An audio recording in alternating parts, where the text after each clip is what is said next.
ईशानां जगतोऽस्य वेङ्कटपतेर्विष्णोः परां प्रेयसी तद्वक्षस्थलनित्यवासरसिकां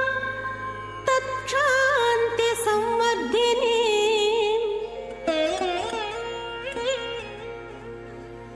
पद्मालङ्कृतपाणिपल्लवयुगां पद्मासनस्थां श्रियम् वात्सल्यादिगुणोज्ज्वलां भगवती वन्दे जगन्मातरम्।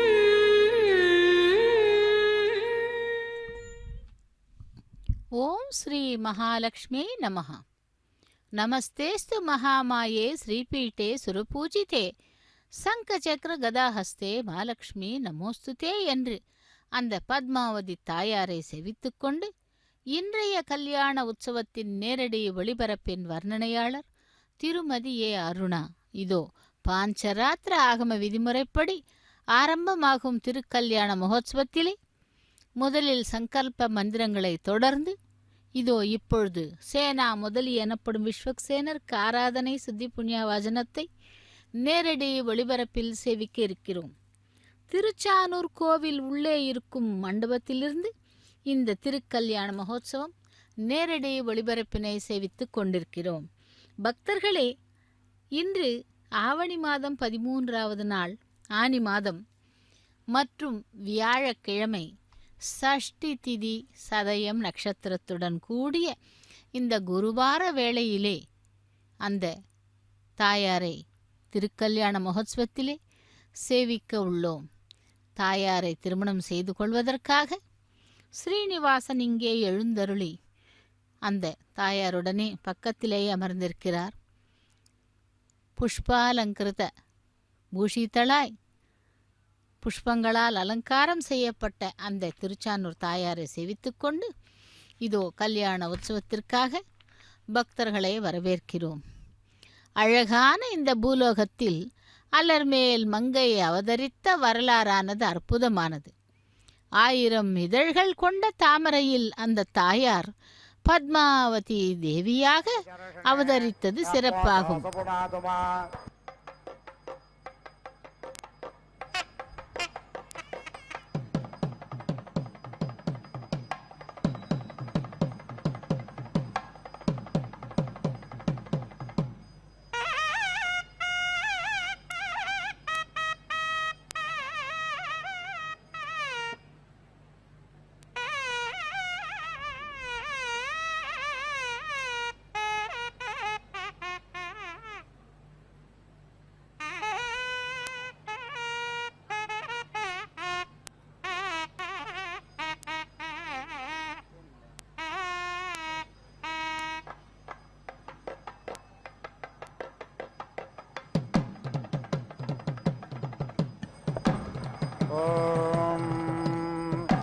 यशते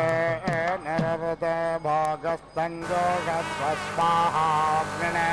त्रेभ्यो देवेभ्यः पुनः स्वाहा यमने त्रेभ्यो देवेभ्यो दक्षिणसद्भ्यः स्वाहा विश्वदेवने त्रेभ्यो देवेभ्यः पश्चात्सद्भ्यः स्वाहा मित्रावरो ननेत्रेभ्यो वा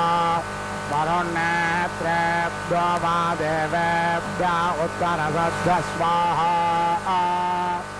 सोमनेत्रेभ्यो देवेभ्यः उपरिसद्भ्यो दुवस्वद्भ्यः स्वाहा ये देवा नेत्रा पुनस्तदत्तेभ्यः स्वाहा ये देवा यमनेत्र दक्षिणतदत्तेभ्यः स्वाहा ये देवा सोमनेत्रा उपरिसदोदुवस्वद्भ्यः स्वाहा अग्ने सहस्वप्रधाना अभिमादेरभास्याम् उत्तरस्तरन्नरादेर्वक्षोदायज्ञवासे देवस्य द्वादभितुः प्रसवेश्विनोर्बाहुभ्याम् ओष्टाहस्ताभ्याम्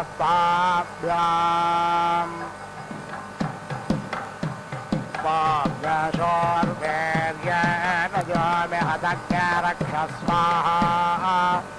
रक्षसां त्वामदायामदिक्ष्मरक्षो मुष्यत्वामदायाममावदिक्ष्मा युषाणो त्वाज्यस्य वेतु स्वाहा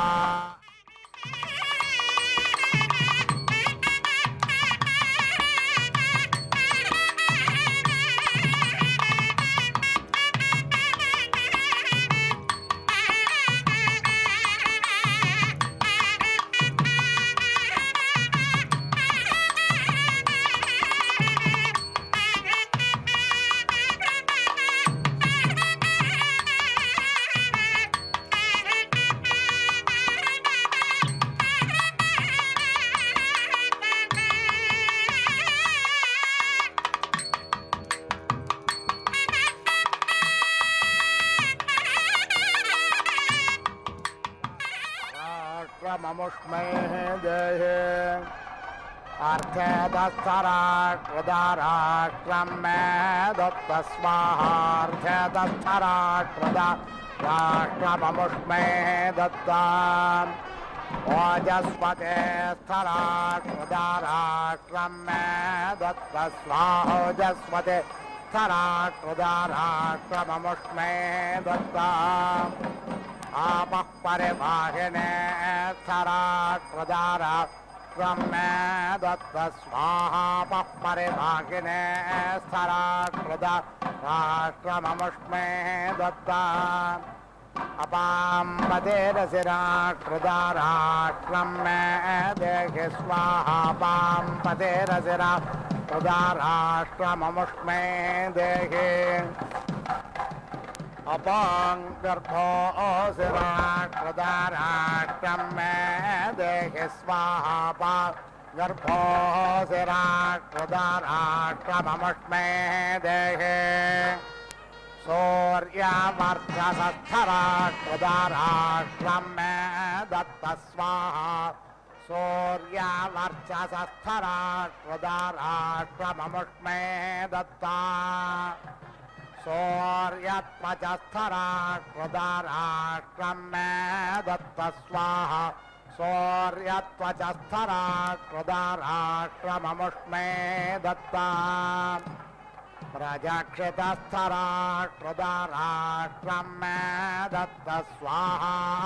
प्रजाक्षितस्थराकृदाराष्ट्रममुष्मे दत्ता पाशास्थराकृदाराष्ट्रं मे दत्त स्वाहा पाशास्थराकृदाराष्ट्रममुष्मे दत्ता मान्धास्थराकृदाराष्ट्रं मे दत्त स्वाहा मान्धास्थराकृदाराष्ट्रममुष्मे दत्ता चत्वारे स्थराकृदाराष्ट्रं मे दत्त स्वाहा चत्वारे स्थराकृदाराष्ट्रममुष्मे दत्ता जनबृहस्थराकृदाराष्ट्रं मे दत्त स्वाहा जनबृहस्थराकृदाराष्ट्रममुष्मे दत्ता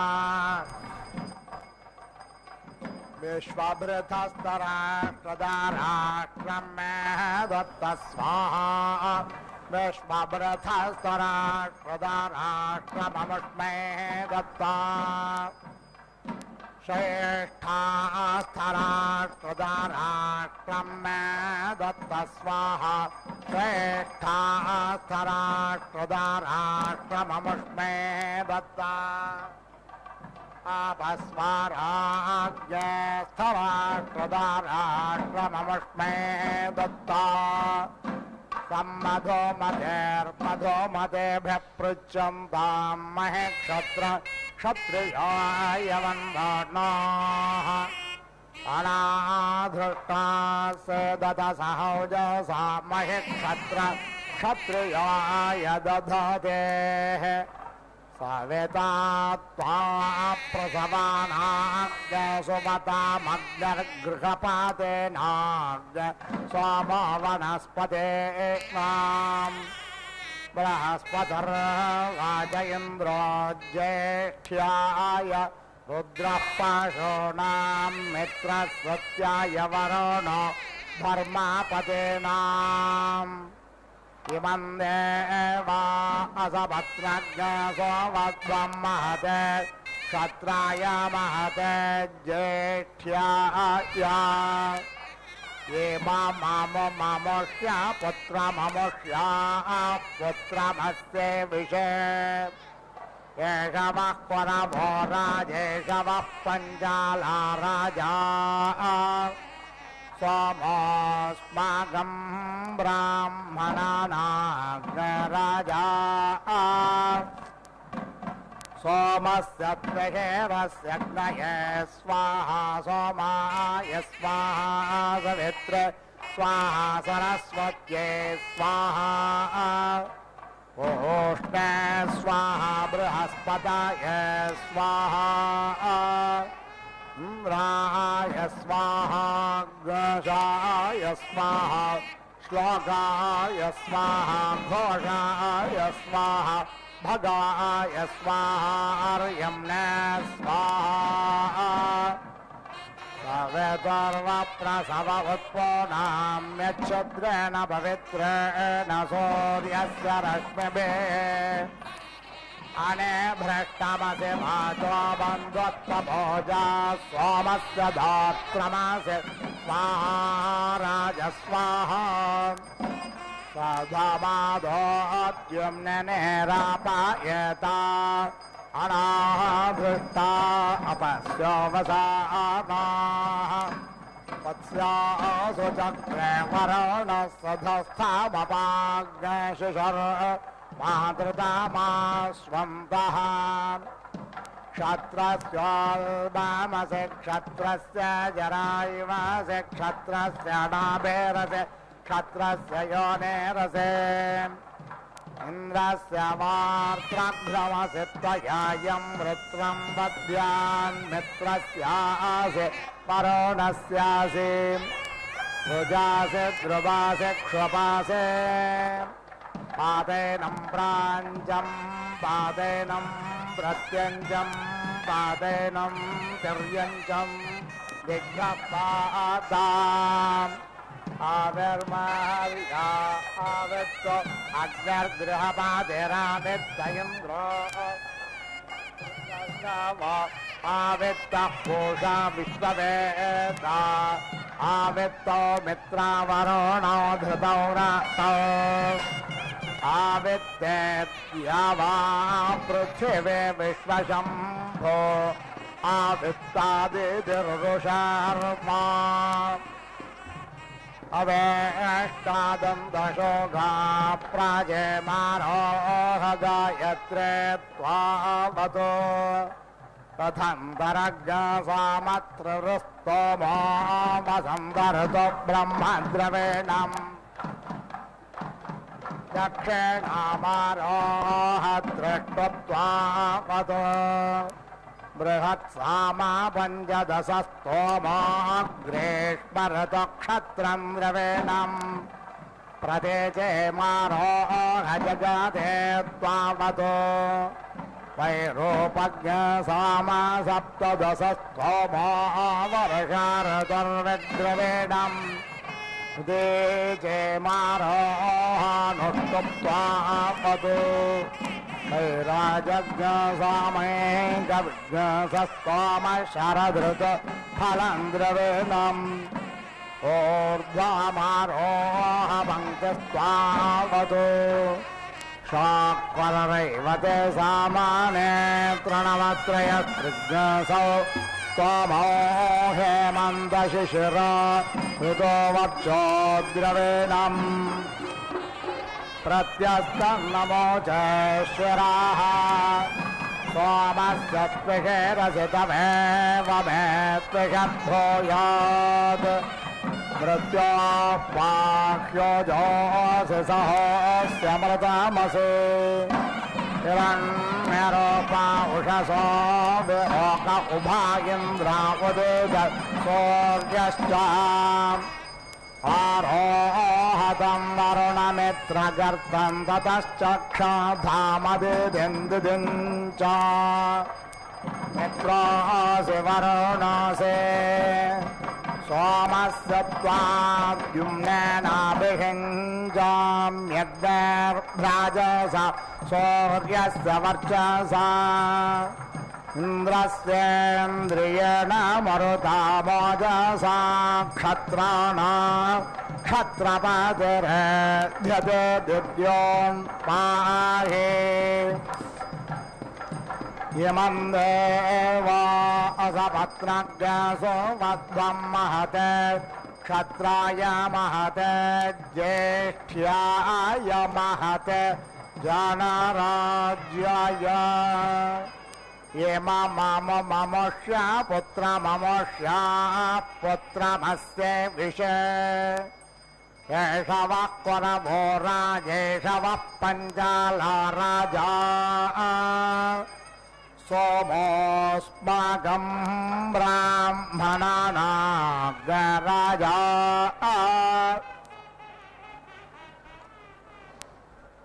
प्रपर्वादस्य वृषभस्य पृष्ठान्नावश्चरन्ति स्वसि च यज्ञाः ता आववृत्रन्नभरागुदत्ता अहिं बुद्ध्रियमनुरीयमाणाः विष्णोर्विक्रमा विक्रान्तमसि विष्णोक्रान्तमसि प्रजापतेन त्वदेतान्यन्यो विश्वा रूपाणि परिता बभूव यत्कामास्तेजुःमस्तन्नो अस्त्वभयज्ञस्याम पतयोरहीनाम् रुद्रयत्ते क्रविपरन्नाम तस्मै हुतमस्य मेष्टमसि स्वाहा इन्द्रस्य वज्रोऽसि मित्रावरुणयोस्त्वा प्रशास्त्वा प्रसिषायुनज्मे अव्याधाये त्वा स्वधाये त्वा ऋष्टफल्गो नः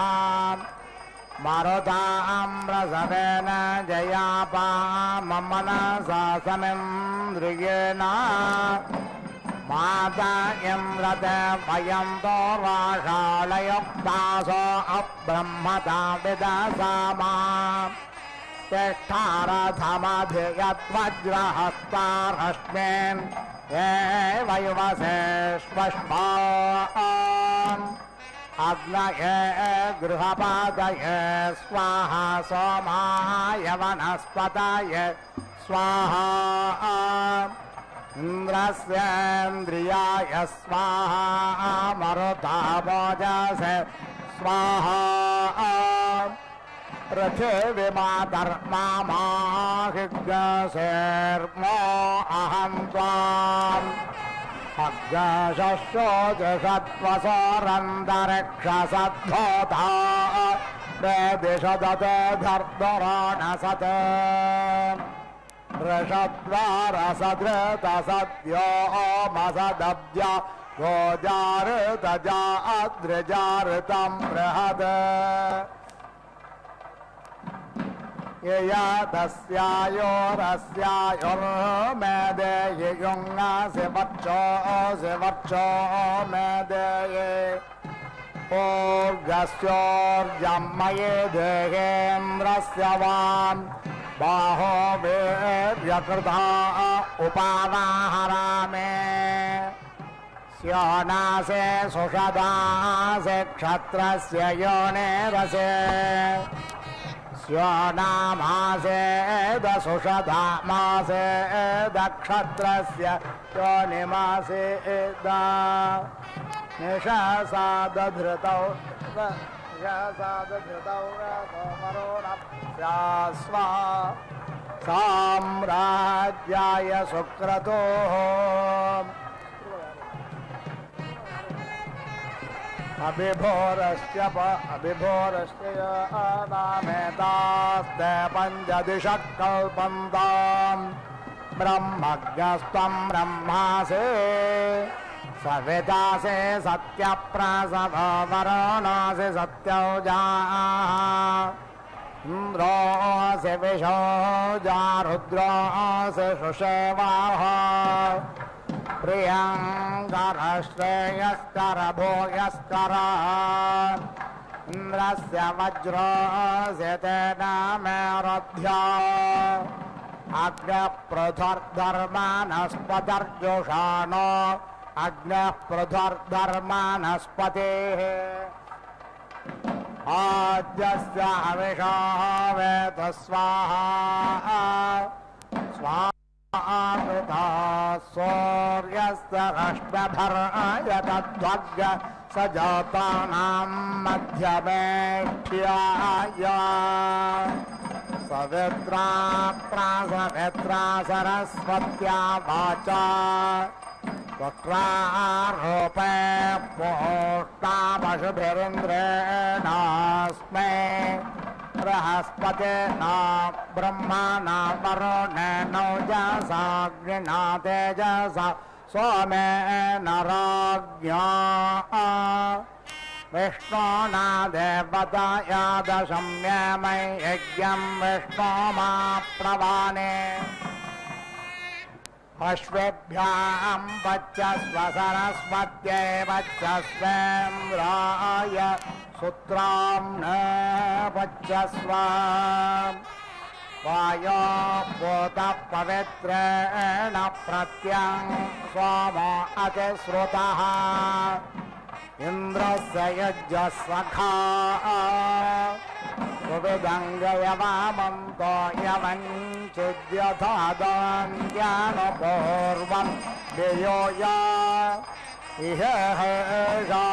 कृणहि भोजनानि ये वर्षेष नमा उक्तन्न जग्मुः उपयामगृहेतोस्त्यश्वेभ्यान्त्वा सरस्वत्यै त्वेन्द्राय त्वा सूत्रां न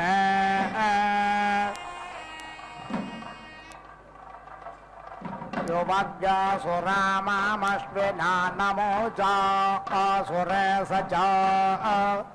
विपिपानासो भस्पते इन्द्रं गर्भस्वावतम् पुत्रमेव पितरा अश्विनो भेम्रवथः काव्यैर्यज्ञसनाभिः तत्स्वरामं व्यपेवश्चजेभ्यः सरस्वते त्वा मघवन्नभिष्टक् जाडः प्रथमं मनस्तत्त्वाय सविताभियाः अग्नार्जातर्निजाय पृथिव्या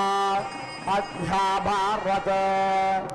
युक्तेन मनसा वयं देवस्य सवितुस्सवे स्वर्गे यशक्या युक्त्वाय सविता देवान् स्वार्यतो धिया दिवम् बृहज्योतिः करिष्यतः सविता प्रसोवादितान् युञ्जते मना उत युञ्जते धियो विप्रा विप्रस्य बृहतो विपश्चिताः विहोत्रा दधेवयुना विदेकयन्महि देवस्य सवितुः परिष्टुतिः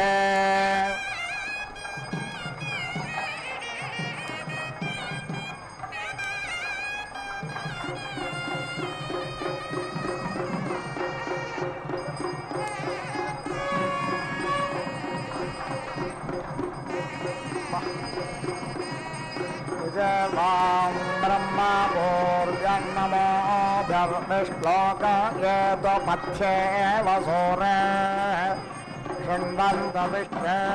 अमृतस्य पुत्रा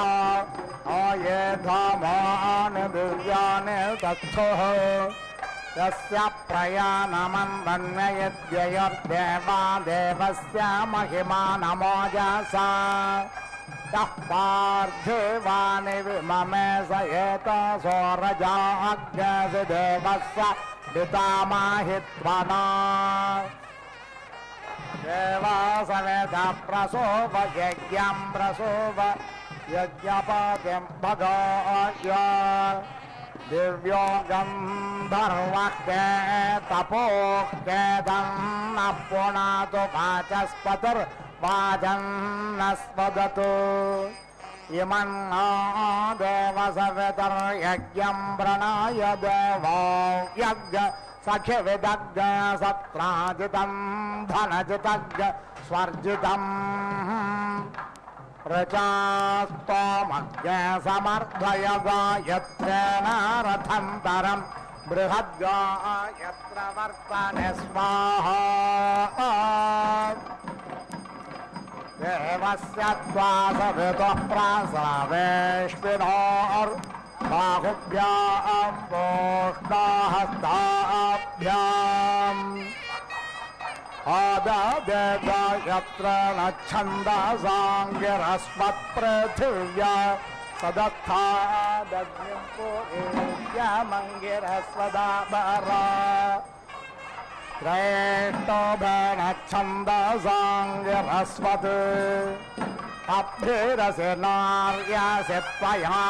वयमग्निग्साघमखने त्वम् सधस्थ आजाग्रतेन छन्दसाङ्गिरस्वत्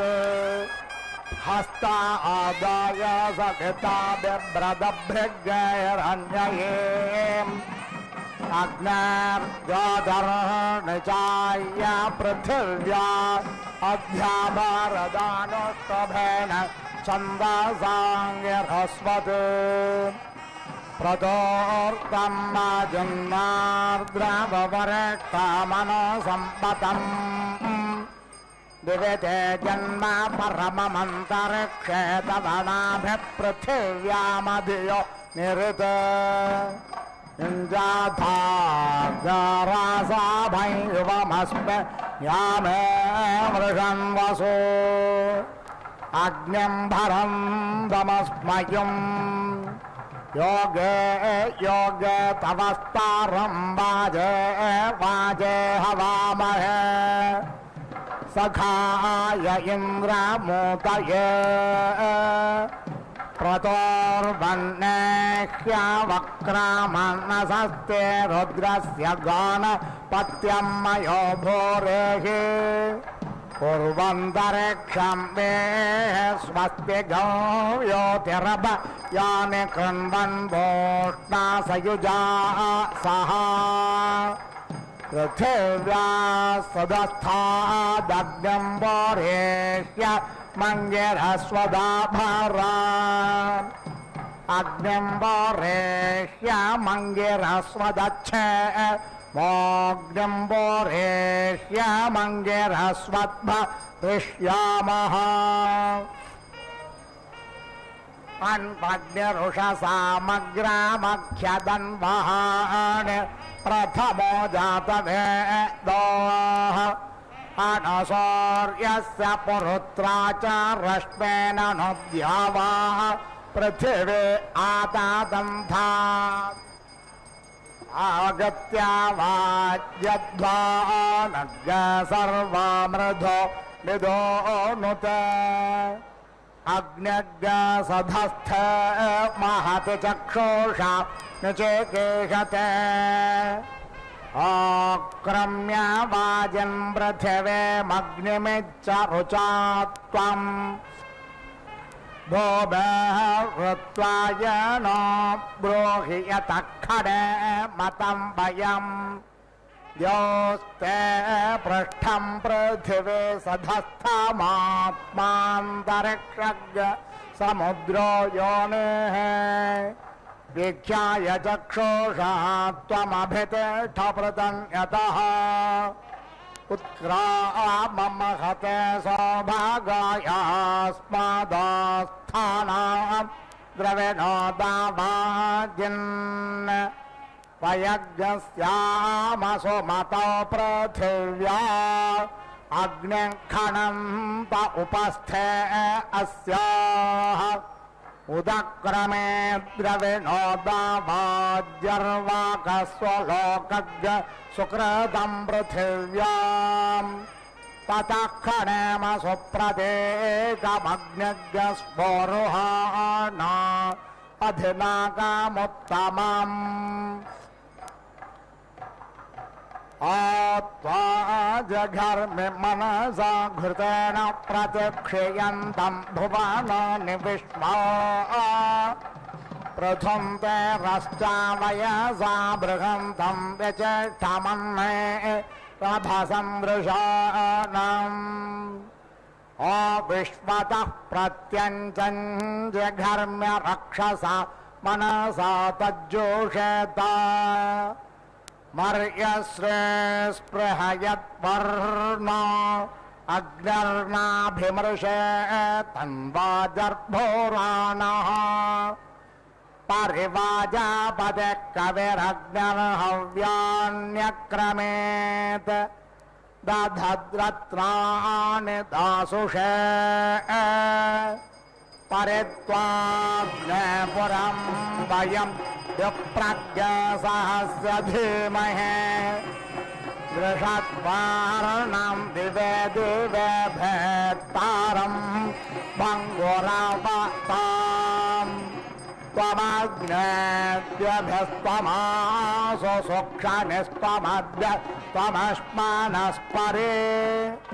त्वं वनेभ्यस्त्वमोषधेभ्यस्त्वं नृणा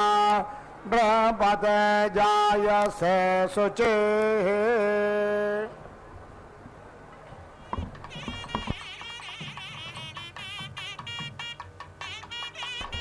ओम युञ्जानः प्रथमं मनः तत्त्वाय सविता धियः अग्निं ज्योतिः निचाय्येति निचाय्य पृथिव्याः अधि एति अभरत् युक्त्वाय मनसा देवान् सुवः यतः धिया दिवं बृहत् ज्योतिः करिष्यतः सविता प्रेति सुवातीतान् युक्तेन मनसा वयं देवस्य सवितुः सवे सुवर्गे यायेति सुवः गेयाया शक्यै युञ्जते मनः उत युञ्जते धियः विप्राः विप्रस्य बृहतः विपश्चितः वीति होत्राः दधे वयुना विदिति वयुना वित् एकः इत् मही देवस्य सवितुः परिष्टुतिरिति परिस्तुतिः युजे वा ब्रह्मा पूर्व्यं नमोभिरिति नमःभिः वीति श्लोकाः यन्ति पथ्या इवासूराः शृण्वन्ति विश्वे अमृतस्य पुत्राः एति ये धामानि दिव्यानि तस्थुः यस्य प्रयाणमिति प्रयाणम् अन्विति अन्ये इत् ययुः देवाः देवस्य महिमानम् अर्चतः यः पार्थिवानि विमम इति विममे सः एतशः रजागंसि देवः सविता महित्वनेति महित्वना देव सवितः प्रेति सुवा यज्ञं प्रेति सुवा यज्ञपतिमिति यज्ञापतिं भगाय दिव्यः गन्धर्वः केतपूरिति केतापूः केतं नः पुनातु वाचः पतिः वाचम् अद्य सुदाति नः इमं नः देवा सवितः यज्ञं प्रेति सुवा देवायुवमिति देवायुवं सखिविदमिति सखिविदं सत्राजितमिति सत्राजितं धनजितमिति धनाजितं सुवर्जितमिति सुवहाजितं ऋचा स्तोमं समिति अर्धय गायत्रेण रथन्तरमिति रथं तरं बृहत् गायत्रवर्तनीति गायत्रावर्तनी देवस्य त्वा सवितुः प्रसव इति प्रसवे अश्विनोः बाहुभ्यामिति बाहुभ्याम् पूष्णः हस्ताभ्याम् गायत्रेण छन्दसा एति ददे अङ्गिरस्वत् अभ्रिः असि नारिः असि पृथिव्याः सधस्थातिति सधा स्थात् अग्निं पुरीष्यम् अङ्गिरस्वत् एति भर त्रैष्टुभेन त्वा छन्दसा एति ददे अङ्गिरस्वत् बभ्रिः असि नारिः असि त्वया वयम् सधस्थ इति सधा स्थे एति अग्निं शकेम खलितुं पुरीष्यं जागतेन त्वा छन्दसा एति ददे अंगिरस्वत् हस्ते आधायेत्या आधाय सविता बिभ्रत अभ्रिं हिरण्ययीं तया ज्योतिः अजस्रम् इत अग्निं खात्वी नः एति भरा आनुष्टुभेनेत्यानुस्तुभेन त्वा छन्दसा एति ददे अंगिरस्वत्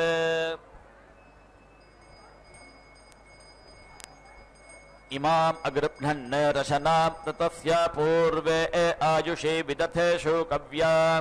तया देवाः सुतम् एति बभूवुः ऋतस्य सामन् सरम् आरपन्तीत्या आरपन्ति प्रतूर्तमिति प्रातूर्तम् पाजिन् एति द्रवा वरिष्ठाम् अन्विति संवतमिति संवतम् दिवि ते जन्म परमम् अन्तरिक्षे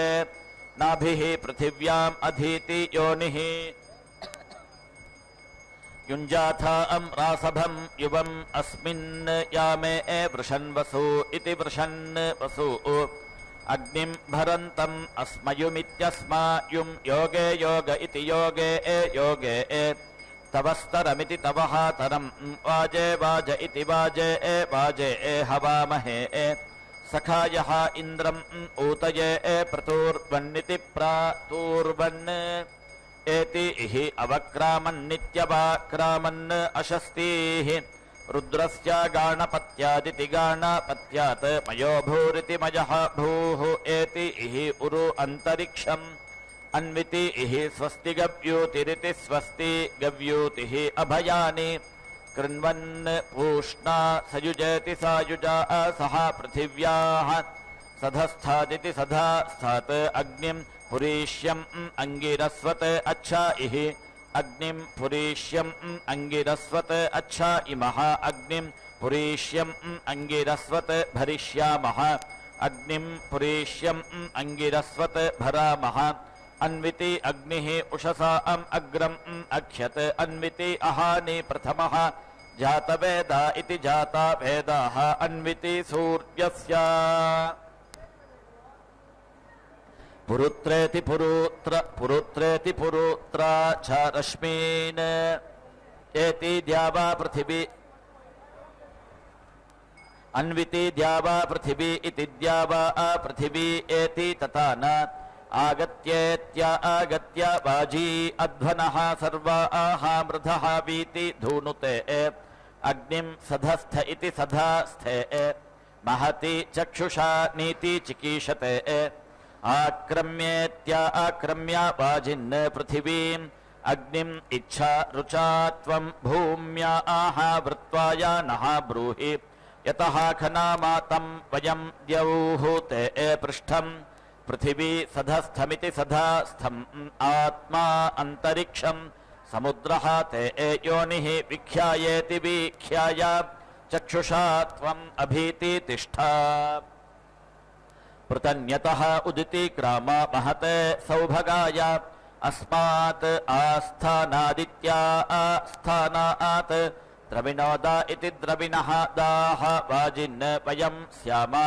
सुमताविति सोमतौ पृथिव्याः अग्निम् खनिष्यन्तः उपस्थ इत्युपास्थे अस्याः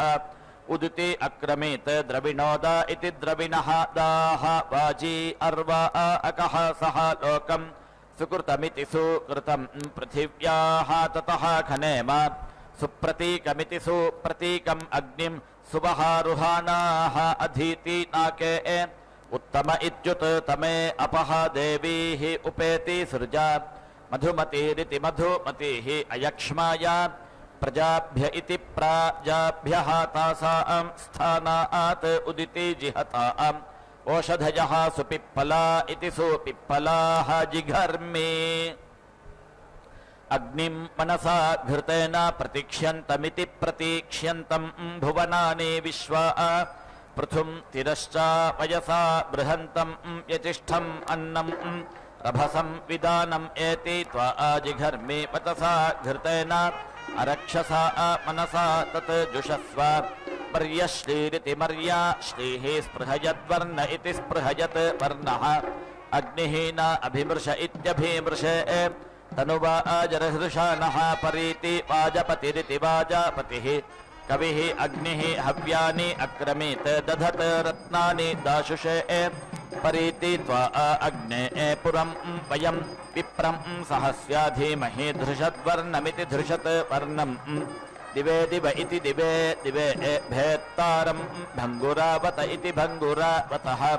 त्वम् अग्ने एजुभिरितिद्युभिः त्वम् आशुषुक्षनिः त्वम् अद्भ्य इत्यतभ्यः त्वम् अश्वनः परि त्वम् वनेभ्यः त्वम् ओषधीभ्य इत्योषधीभ्यः. ஓம் ஸ்ரீ பத்மாவதியே நமஹ. திருக்கல்யாண மகோத்சவத்திலே இப்பொழுது நாம் சேவித்துக் கொண்டிருப்பது மாங்கல்ய பூஜை. இந்த மாங்கல்ய பூஜைகளை மாங்கல்யங்களை சுத்தப்படுத்தி மஞ்சள் குங்குமம் இட்டு அதற்கு பூஜை செய்கிறார் அர்ச்சக சுவாமி. ஸ்ரீ மகாலட்சுமியே லக்ஷ்மி ரமண கோவிந்தா கோவிந்தா என்று அந்த தாயாரை சேவித்துக் கொள்ளலாம். கலவு வெங்கட நாயக்கா என்னும்படியாக பூலோக வைகுண்டமான திருமலைக்கு வந்த வேங்கடமுடையான் மகாலட்சுமி இன்றி தாம் மட்டும் தனித்து பக்தர்களின் கோரிக்கைகளை பரிபூர்ணமாக நிறைவேற்ற முடியாது என்று எண்ணினார். மகாலட்சுமி கொலுவீற்றிருக்கக்கூடிய கொல்காபுர திவ்ய திருத்தலத்திற்கு சென்று இங்கே 12 ஆண்டு காலம் அந்த தாயாரின் தயைக்காக தரிசனத்திற்காக திருமலை வாசன் பரிதவித்தார். அப்பொழுது அசரீரியின் கூற்றுப்படி ஸ்வர்ணமுகி நதிக்கரைக்கு வந்து பத்ம சரோவரத்தை ஏற்படுத்தினார். அங்கு 12 ஆண்டுகள் மகாலட்சுமியினுடைய தயைக்காக தவம் செய்தார். அப்படிப்பட்ட மகாலட்சுமி திருச்சானூரிலே பத்மாவதியாக எழுந்தருளி இதோ நமக்கு அருள் பாலித்து கொண்டிருக்கும் அந்த தாயாருடைய திருக்கல்யாண மகோத்சவத்திலே மாங்கல்யங்களுக்கு பூஜை நடைபெற்று கொண்டிருக்கிறது. அந்த மாங்கல்ய பூஜையை செவிக்கலாம். அலர்மேல் மங்கை தாயார் சாக்ஷாத் ஆனந்த நிலையானின் தயை ஸ்வரூபம். அந்த தாயே அனைத்து நேரங்களிலும் அனைத்து பிரதேசங்களிலும் அனைத்து இடங்களிலும் பக்தர்களால் ஆராதிக்கப்படுகிறாள். பக்தர்களுக்காக திருவேங்கடமுடையானிடம் சிபாரிசு செய்கிறாள். முதலில் பக்தர்களின் கோரிக்கைகளையும் பிரார்த்தனைகளையும் ஏற்றுக்கொள்ளுகிறாள். தான் கேட்டவற்றை திருவேங்கடமுடையானிடம் கூறி வரமளிக்கிறார். அன்புடன் பக்தர்களின் குறைகளை போக்குகிறார். அப்படிப்பட்ட அந்த அலர்மேல் மங்கை என்னும் பெயரிலே அர்ச்சாமூர்த்தியாக கொலுவீற்றிருந்து சகல லோகங்களையும் கட்டி ஆளுகின்றவள் அந்த தாயார். அந்த தாயாருடைய திருக்கல்யாண மகோத்சவத்திலே இப்பொழுது நாம் சேவித்துக் கொண்டிருப்பது மாங்கல்ய பூஜை. மாங்கல்யங்களை செவிப்போம். அந்த அகிலாண்ட கோட்டி பிரம்மாண்ட நாயகனுடைய வக்ஷஸ்தல நாயகிக்கு ஷோடசோபச்சாரங்கள் செய்து கொண்டிருக்கிறார் அர்ச்சக சுவாமி. நாமும் செவிக்கலாம் அந்த மாங்கல்யங்களையும். இங்கே தாயாரை நாம் செவிக்கும் பொழுது அந்த மாங்கல்யங்களுக்கு பின்னால் கஜலக்ஷ்மியாக அவள் அவதாரம் எடுத்த, ஏனென்றால் அவளுக்கு அந்த கஜங்கள் என்றால் மிகவும் பிரியம். அப்படிப்பட்ட அந்த கஜங்களின் வாகனங்களாக மாற்றிக்கொண்டு கஜங்களை இதோ மாங்கல்ய தாரணத்தை ஏற்றுக்கொள்ளுகிறாள். दमे दम इति दमे ए सप्तारत्ना आदधानः अग्निः होता नीति ससादाय जीयान्. ओम संज्ञानं विज्ञानं प्रज्ञानं ज्ञानदभिज्ञानत् संकल्पमानं प्रकल्पमानमुपकल्पमानमुपक्लुप्तं क्लुप्तं श्रेयो वसीय आयत् सम्भूतं भूतं चित्रः केतुः प्रभानाभान् सम्भान् ज्योतिष्मागस्तेजस्वानातभ्यस्तपन्नभितपन् रोचनो रोचमानः शोभनः शोभमानः कल्याणः.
समिति ते वायुः मातरिश्वा दधातु उत्तानाय इत्युत्तानायै हृदयं यत् विलिष्टमिति विलिष्टम् देवानां यः चरति प्राणथेनेति प्राणथेन तस्मै ईच्छा देवी वषट् अस्तु तुभ्यं सुजात इति सुजातः ज्योतिषा सह शर्मा वरुथम् एति असदः सुवः वासः अग्ने विश्वरूपमिति विश्वरूपं समिति व्ययस्व विभावसो इति विभावसो उदिति तिष्ठा स्वध्वरेति सु अध्वरा अवेति नः देव्या कृपा दृशे च भासा बृहता सुषुक्वनिरिति सुषुक्वनिः एति अग्ने याहि सुषस्तिभिरिति सुषस्तिभिः ऊर्ध्वः उस्विति नः ऊतये तिष्ठा देवः न सविता ऊर्ध्वः वाजस्य सनिता यत् अंजिभिरित्यंजिभिः वाघद्भिरिति वाघद्भिः विह्वयामः इति विह्वयामहे सः जातः गर्भः असि रोदस्योः अग्ने चारुः विभृत इति विभृतः ओषधीषु चित्रः शिशुः परीति तमागुंसि अक्तः प्रेति मातृभ्य इति मातृभ्यः अधीति कनिक्रदत् गाः स्थिरः भव वीड्वङ्ग इति वीडु अङ्गः आशुः भव वाजी अर्वन् पृथुः भव सुषद इति सुसदः त्वम् अग्नेः पुरीशवाहन इति पुरीशवाहनः शिवः भव प्रजाभ्य इति प्राजाभ्यः मानुषेभ्यः त्वम् अङ्गिरः मा द्यावा पृथिवी इति द्यावा पृथिवी अभीति शुशुचः मा अन्तरिक्षं मा वनस्पतीन् प्रेति एतु वाजी कनिक्रदत् नानदत् रासभः पत्वा भरन् अग्निं पुरीष्यं मा पादि आयुषः पुरा रासभः वां कनिक्रदत् सुयुक्त इति सुयुक्तः वृषणा रथे सह वाम् अग्निं पुरीष्यं आशुः दूतः वहात् इतः वृषा अग्निं वृषणं भरन् अपा गर्भं समुद्रियम् अग्ने एति याहि यो दीक्षामतिरेचयति सप्ताहं प्रचरन्ति सप्तवैशीर्षण्याः प्राणाः प्राणादीक्षा प्राणैरेव प्राणादीक्षामवरुन्धे पूर्णाहुतिमुत्तमाञ्जुहोति सर्वं वै पूर्णाहुतिः सर्वमेवाप्नोति अथो इयं वै पूर्णाहुतिः अस्यामेव प्रतिष्ठति ॐ नारायणाय विद्महे वासुदेवाय धीमहि तन्नो विष्णुः प्रचोदयात् स्वाहा ॐ महादेव्यै च विद्महे विष्णुपत्न्यै च धीमहि तन्नो लक्ष्मीः प्रचोदयात्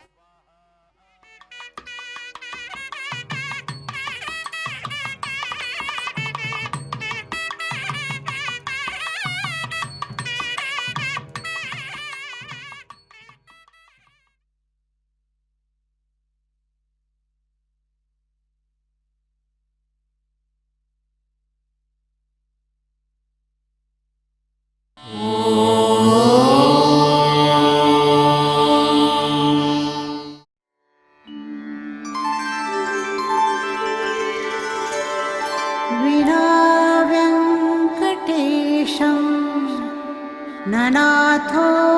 ननाथः सदा वेङ्कटेशं स्मरामि स्मरामि हरे वेङ्कटेश प्रसीद प्रसीद प्रियं वेङ्कटेश प्रयच्छ प्रयच्छ